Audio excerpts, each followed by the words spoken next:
लावण्याचे महत्त्व आणि लाभ। कुंकू लावा, देवीच्या कृपेचा वर्षाव होतो। कपाळावर कुंकू नाही, मग लक्ष्मी घरात का राहील?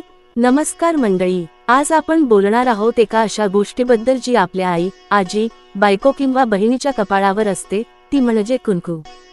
हे काही केवळ सौंदर्याचं दागिनं नाही, तर हा आहे सौभाग्य, श्रद्धा आणि देवीच्या कृपेचा प्रतीक। कुंकू म्हणजे काय? कुंकू म्हणजे हळदीपासून बनवलेली एक पवित्र वस्तू।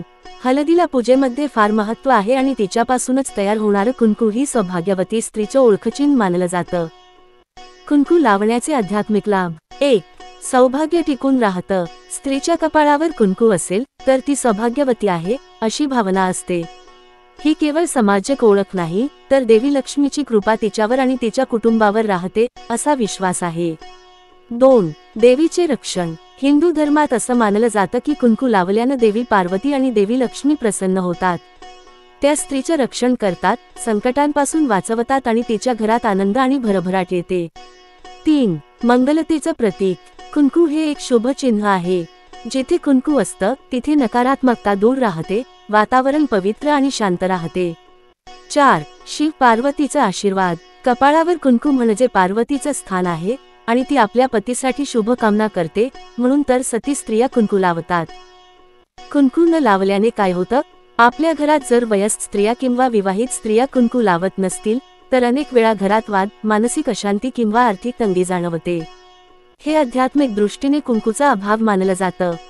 कुंकवाचे धार्मिक उपयोग। सतीसाठी नवविवाहित मुलीला सासरी पाठवताना सतीचं कुंकू दिलं जातं। देवाच्या पूजेमध्ये देवीला कुंकू अर्पण केलं जातं। तिच्या कपाळावरही कुंकू लावलं जातं। विवाह संस्कारात मंगलाष्टक वाचतानाही वधूच्या कपाळावर कुंकू लावलं जातं। थोडक्यात, कुंकू म्हणजे शुभतेचा रंग। कुंकू म्हणजे स्त्रीचं तेज, तिचं आत्मबल आणि तिचं धर्मशील रूप। ती जेव्हा दररोज कुंकू लावते तेव्हा ती फक्त स्वतःला शोभा देत नाही, तर आपल्या घराच्या सौभाग्यासाठी एक नित्यपूजा करते। तुम्हालाही वाटतं का की कुंकू लावणं ही एक पवित्र कृती आहे? तर या व्हिडिओला लाईक करा, कमेंटमध्ये हर हर महादेव लिहा आणि अशाच आध्यात्मिक गोष्टींसाठी सबस्क्राईब करा। अति व्हायरल।